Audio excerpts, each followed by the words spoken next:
Depreende-se do livro branco da Defesa Nacional o fato de o senhor ter sido chanceler, o chanceler mais longo da história do Brasil, e há aqui uns esboços de interpretação da posição estratégica do Brasil, da diplomacia brasileira. Observa-se a observação aqui, observa-se a constatação aqui, melhor dizendo, que hoje não vivemos mais no mundo unipolar, com a ascendência inequívoca dos Estados Unidos, mas num ambiente de bipolaridade, quer dizer, tem multipolaridade. Tem mais gente no pedaço. Né? Eu pergunto, esse livro branco aqui, de 2011 para 2012, reflete esse novo mundo em que os Estados Unidos não são os únicos galos do galinheiro? Olha, reflete esse novo mundo. As transições históricas também não ocorrem assim, digamos, do dia para a noite, né? Quer dizer, nós temos primeiro uma grande transição que foi o fim da bipolaridade, que era Estados Unidos e União Soviética. Tivemos um período de uma ilusória unipolaridade, né? Parecia que aquilo ia durar.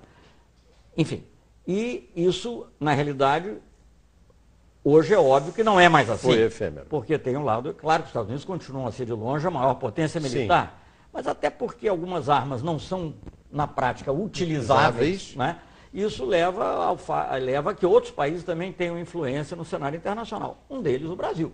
Claro. Por isso que o Brasil, hoje em dia, participa de todos os grandes foros internacionais. Todos os grupos, BRICS, etc., o próprio G20. E não só participa como um membro, o Brasil é um membro influente. Né? A diretora-gerente do FMI, quando ainda era candidata, o primeiro país que ela visitou fora da Europa foi o Brasil. Claro. Né? Então, o Brasil tem influência. Agora, essa influência tem que, naturalmente, estar baseada em algum músculo. Né? Claro. Para você, sabe, claro, se nós somos, entre aspas, os novos meninos no bairro, os novos rapazes no bairro, no quarteirão, nós temos que também ter alguma capacidade de nos defender, além da palavra, da capacidade de persuasão, da diplomacia, que continuará a ser exercida. Mas é preciso ter uma base. E, aliás, não é só o Brasil, não. Acho que a América do Sul, como um conjunto, tem que ter. E eu, cada vez mais, procuro fazer ver, também, junto com os nossos colegas, ministros da Defesa de outros países aqui da região, como a América do Sul precisa ter, ao mesmo tempo que ela reforça a cooperação dentro dela, ela também tem que ter uma dissuasão para fora. Então, é uma cooperação que, ao mesmo tempo, é dissuasória. Por falar em estratégia, tipicamente militar, há aí um capítulo muito interessante que é sobre a garganta atlântica, que é essa garganta no Atlântico, que vai do Nordeste brasileiro à parte ocidental da África e vem até aqui embaixo.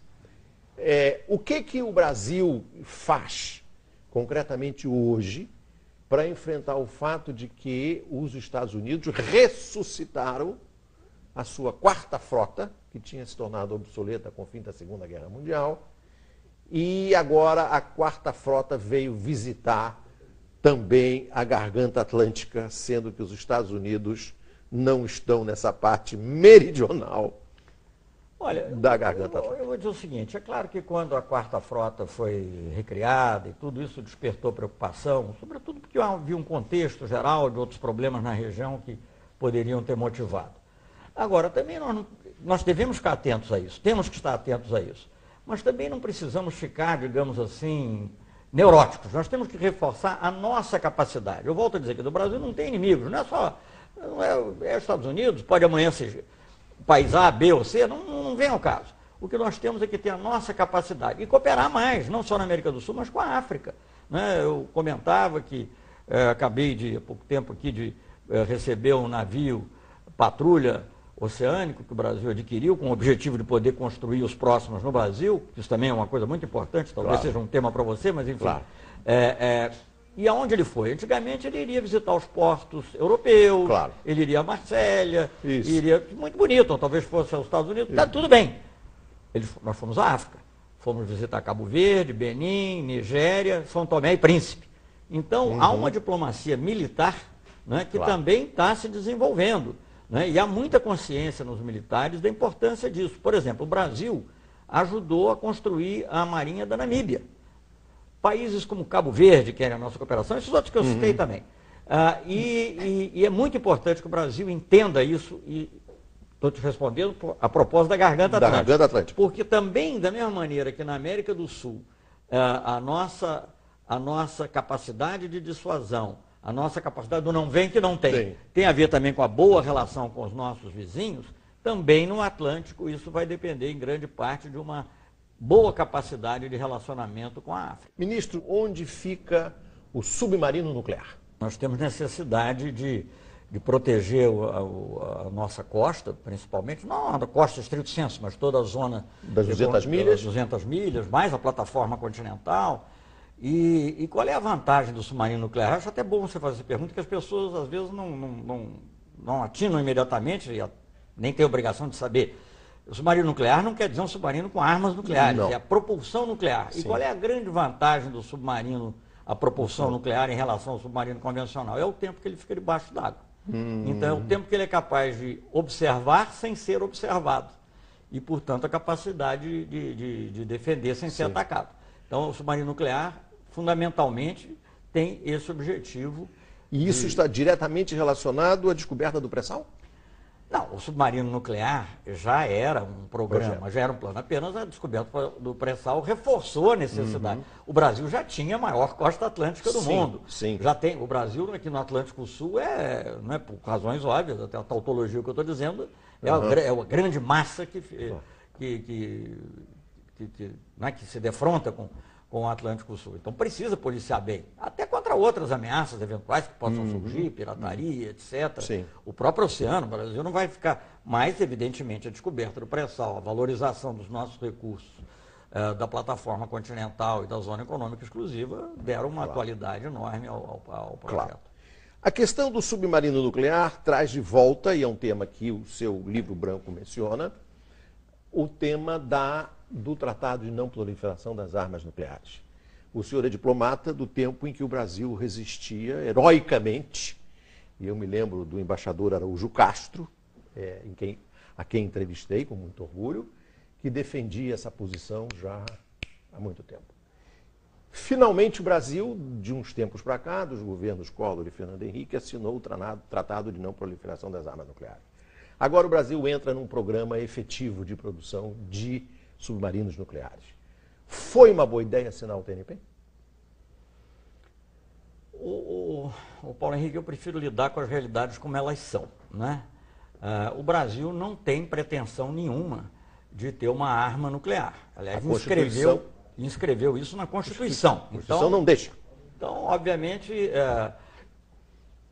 você poderia até dizer que fica um pouco contraditório você ter na Constituição uma norma que proíbe determinado tipo de arma e não queria assinar um tratado internacional. Por outro lado, há o argumento, que era o do Araújo Castro, que é também muito válido, da injustiça. É um tratado injusto, que dividiu o mundo entre aqueles que têm e os que não têm, no caso, não tem arma atômica.